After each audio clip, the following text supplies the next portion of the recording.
Oke, Assalamualaikum warahmatullahi wabarakatuh. Video kali ini kita bahas materi dari mata kuliah rekayasa perangkat lunak pada pertemuan keempat, yaitu analisis kebutuhan perangkat lunak.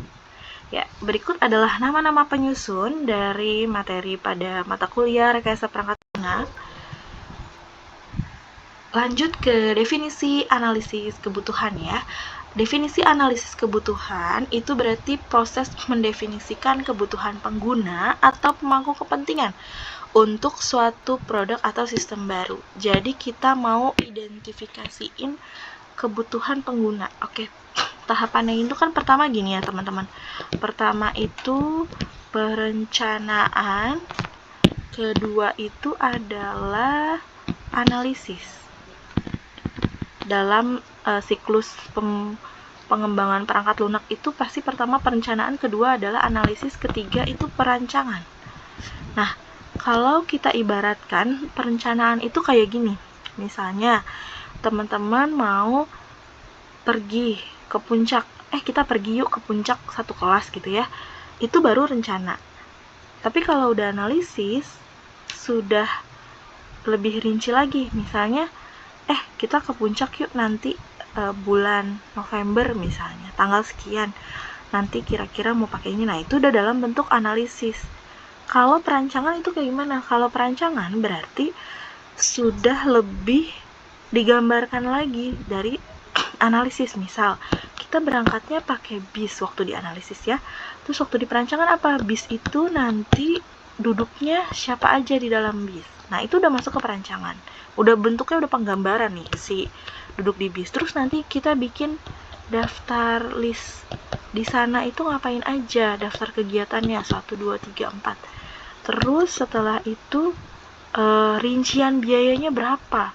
Nah, itu udah masuk ke perancangan tuh, karena sudah ibaratnya gini, kalau perencanaan itu masih bisa jadi wacana, tapi kalau udah perancangan ya udah mendekati bisa terjadi gitu, udah sekitar berapa ya, 60% kali udah bisa diimplementasikan gitu, tinggal implementasinya.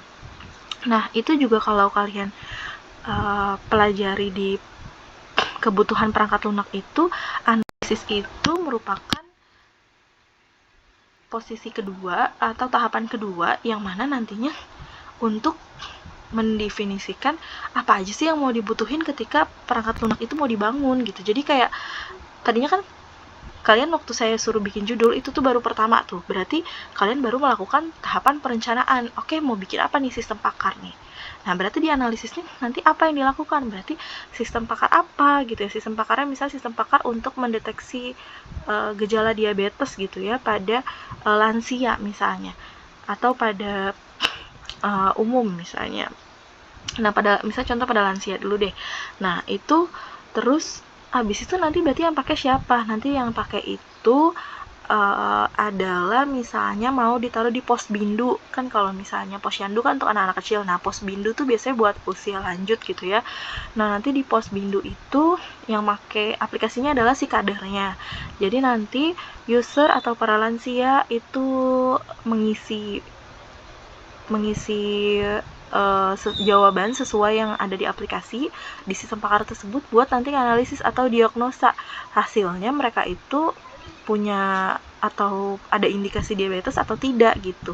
Nah, itu udah termasuk ke analisis. Jadi nanti siapa yang makainya, terus nanti ada apa aja di dalam aplikasinya, fungsi-fungsinya, kebutuhannya kayak gimana, diimplementasikan base-nya apa gitu, web base kah, desktop base kah, atau mobile base gitu. Nah, itu semua masuk ke dalam analisis. Kebutuhan perangkat lunak dibagi jadi dua nih, ada fungsional dan ada non-fungsional. Fungsional itu kebutuhan mendeskripsikan satu fungsi, fitur tertentu harus dilakukan oleh sistem. Fungsi-fungsinya contohnya apa sih?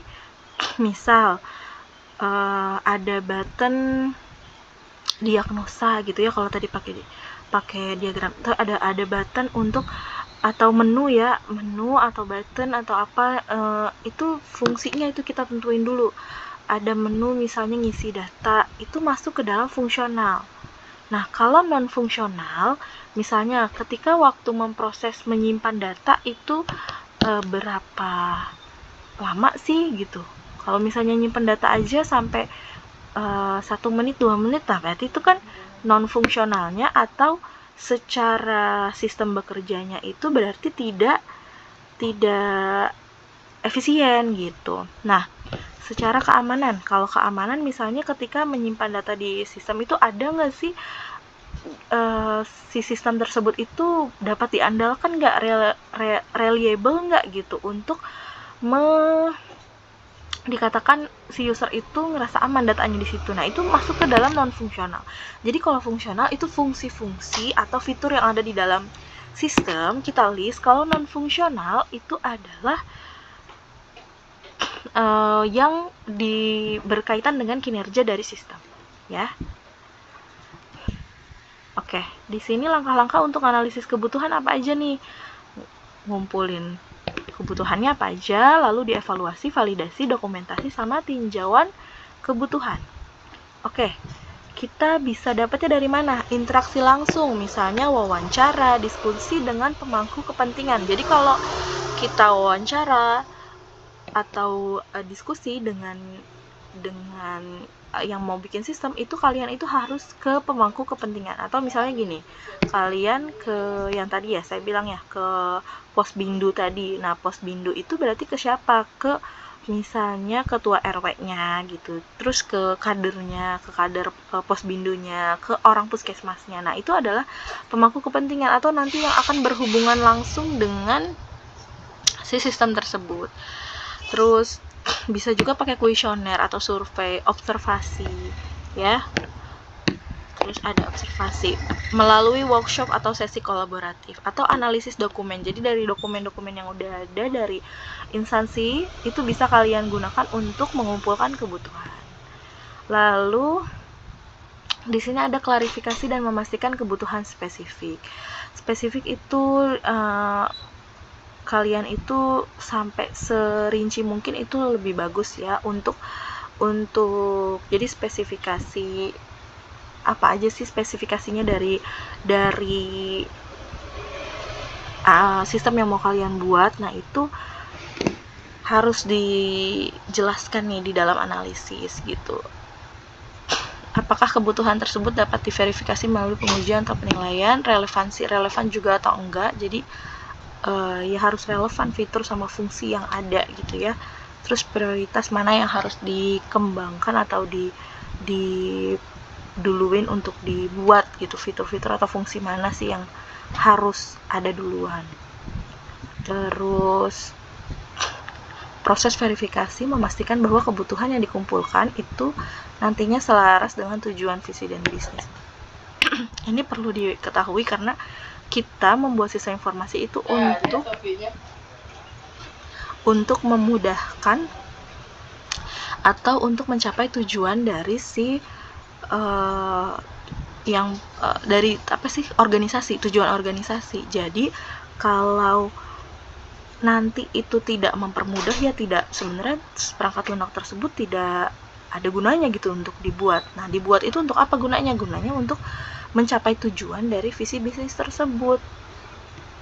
Terus dokumentasikan semua kegiatan ya, ini nanti bisa untuk digunakan untuk kedepannya. Jadi misalnya ada pembaharuan dan lain sebagainya itu bisa terjadi gitu ya. Lalu di sini ada tinjauan kebutuhan. Meninjau itu di terakhir, jadi udah setelah di list semua ditinjau lagi kebutuhannya, ada yang kurang atau ada yang belum include gitu. Nah, kita langsung ke